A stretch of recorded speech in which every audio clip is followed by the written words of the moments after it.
and it all went wrong. The start to the beautiful I Dreamed a Dream from Les Mis. Michael Crawford, good afternoon. Hello, Kelly. Good afternoon. Beautiful song. It's a beautiful CD as well. Congratulations. Thank you very, very much. Now, I like to bring a fact from Wikipedia when I talk to people such as yourselves, just to test its veracity, which I find is usually lacking. But it says that you changed your surname from Smith to Crawford after seeing a lorry with the sign "Crawford's Biscuits are best." Is that true? Yes, it is. They got it right. Yes, they did. Well, not quite right, because I actually had changed my name. I was born Smith. Then my mother remarried when I was about 5. And so my stepfather's name was Ingram. And there was a newscaster at that time called Michael Ingram. And by the time I'd got to the age of 12, I was doing a series called Billy Bunter, about a very fat boy at school, and Greyfriars School, and I had a small part in that. And the only way I was going to get on television that Saturday afternoon, and this was a Friday, was to change my name so that I could join the union. And I had to go home on a Friday and come back with a Saturday with a new name. And on the way home on the bus, I saw this large lorry that had "Crawford's Biscuits are best," and it looked rather good. So I became Michael Crawford. Yes. How long did it take for that Michael Crawford to stick in your personal life rather than Michael Ingram? Well, it was a little confusing as I finished my education, but because and then I finally thought, well, it's too complicated, so I changed it by deed poll. So legally it became, by the time I was 14, I think I was Michael Crawford. Yeah. And of course, the role you're most associated with on TV, anyhow, is Frank Spencer. But that was so long ago, about 34 years. Some Yes, mothers do have them. Yeah, 40 years ago. Yeah. And that there must, well... and now my voice is broken. At last. Well, I mean, that role's still uppermost in people's minds when they think about you. It's one of the things that they do still think, oh, yes, Frank Spencer. Yeah. After 40 years, is that charming, annoying? How do you feel about that? No, it's very flattering, really, because you work you could work an entire lifetime and hope that one of the jobs that you do in your life will be remembered, but for it to be shown pretty constantly for the last 40 years and repeated so many times is more than flattering. So I don't complain about it. I mean, I've mainly had a career in the theatre, so yeah. We in those days you had viewing figures of like 26 million in England to watch that show on a Saturday night, whereas now you're very lucky if you get 12. I mean, that's a really top show would get 12 million because there are so many channels, and there weren't in those days. When did you start to take your singing seriously? It was around about 1970. I started. I was going to do a musical. I'd done Some Mothers, the first series of Some Mothers, or first 2 series, and I then got the leading role in Billy Liar, a musical called Billy by John Barry, who wrote the music for all the James Bond films, and it was a great show. And he insisted, after hearing my rather thin voice that I'd used in Hello Dolly and Funny Thing Happened on the Way to the Forum, but that I strengthen up a bit, and I had to do 8 shows a week, so I went to a singing teacher. And that gentleman, Ian Adam, he changed my life. I worked with him for the next 30 years, and he enabled me to do my 8 shows a week for Billy, which I did for two whole years at the Theatre Royal Drury Lane in London. And then years later, I still was working with him, and one day I was murdering a piece called Carousel, and Andrew Lloyd Webber arrived with Sarah Brightman, his then wife, And they walked in the front door, and I was singing in the studio, and he went downstairs to the kitchen, and I could be heard overhead, apparently. I finished the song, and I was ushered out the door by Ian, my patience teacher, and And Andrew came upstairs and said, I can't. He said, who was that just singing? And my teacher said, oh, I'm so sorry, Andrew, if it offended you. It's Michael Crawford, but he really is going to get better. And he said, no. I think we may have found our phantom. Now, if he'd seen my face maybe when I was doing it, or he knew who it was, maybe I wouldn't have got it, because psychologically you'd been playing quite a bit of broad comedy and Frank Spencer was foremost in their minds. But because he didn't have that face, and the phantom was going to have no face, I think it was very fortunate for me that day. Well, and it was a life-changing moment. You were then asked to audition. So when you walked through the door then, and he obviously knew who you were, was there a second's hesitation on Andrew Lloyd Webber's part?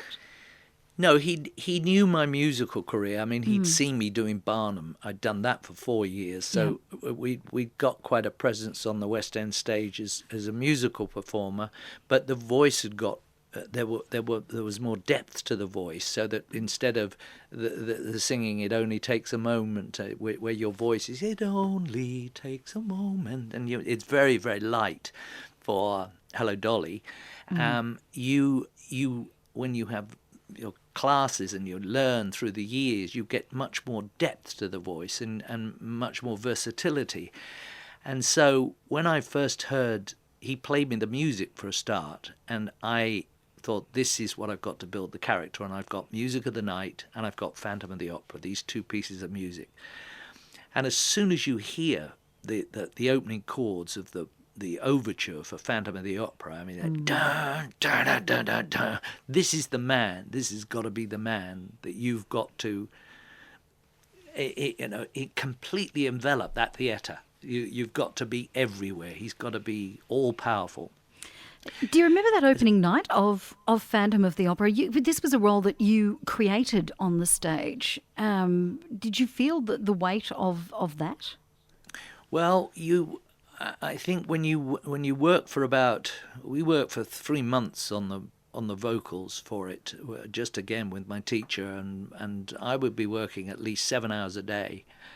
6 days or 7 days a week, just non-stop putting that music into your muscles, your vocal muscles, and so that you were used to it, and it got stronger and stronger. So then when you have a 6-week rehearsal period and you work every day and you go home and it's written all over the ceiling, and you concentrate very hard on creating that character, by the time you get to your first preview, it's pretty automatic inside you what you've got to do. And the rehearsals have gone really, really quite well. And Andrew hadn't changed too much. And the rehearsals were very moving. There was a lot of stuff came out, and Hal Prince was a wonderful director. And it was, a magnificent team of people. So we were ready and felt very good by the time we opened. I mean, there were technical issues, enormous technical issues, but emotionally that show was set before that curtain went up.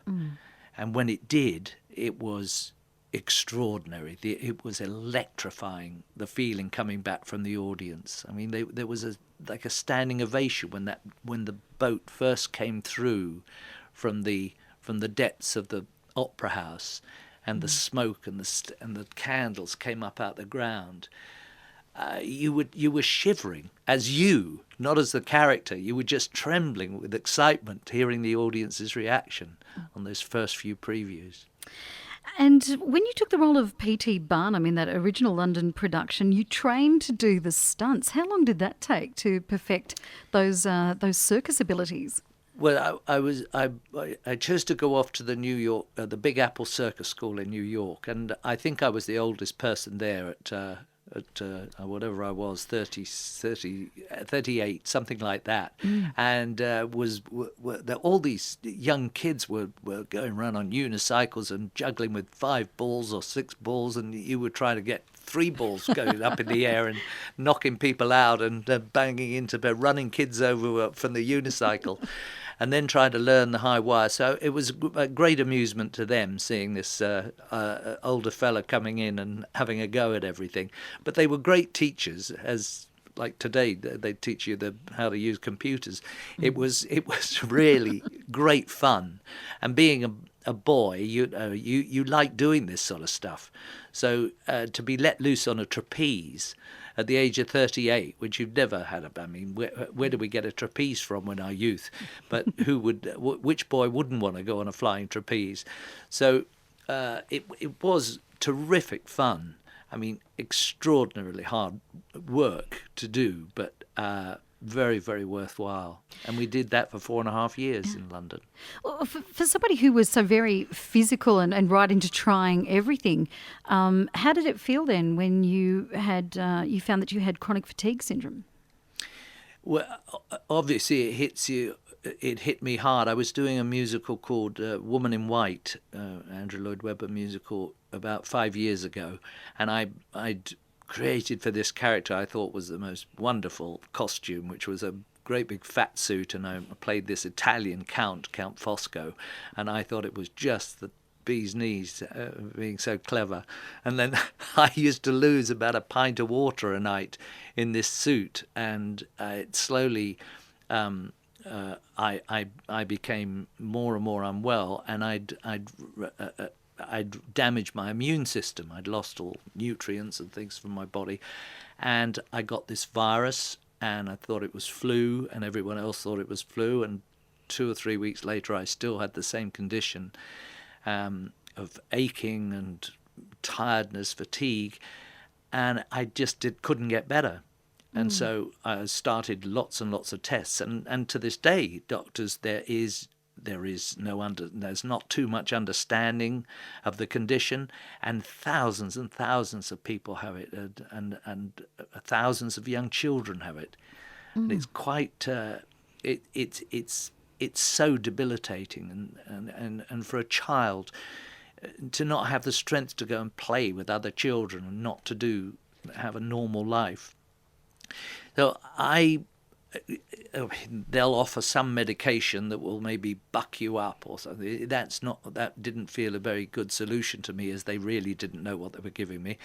And so I decided just to go out of London, and I went to New Zealand, and I bought a house there, and being fortunate enough to be able to do so, and I got a small boat, and I changed my lifestyle completely. I just took every bit of pressure that I could out of my life, and I sailed, I grew vegetables, I smelt the roses for a couple of years, and by golly, I felt better. My life started to change, and I got more strength back, and I felt well enough 18 months ago to go back and do The Wizard of Oz in London at the London Palladium. And I've just finished, and hopefully I'm going to retain this feeling. Yeah. New Zealand's good for you. It's a beautiful place. Yes, it Absolutely is. Gorgeous. Good fresh air. Well, Michael Crawford there. The CD is wonderful. The Story of My Life, the Ultimate Collection. And nice to know that you're feeling better as well. Thank you for sharing your time with us this afternoon. You're very welcome, Callie. It's lovely to be here. Thank you. And this is from the album. It's called Phantom of the Opera.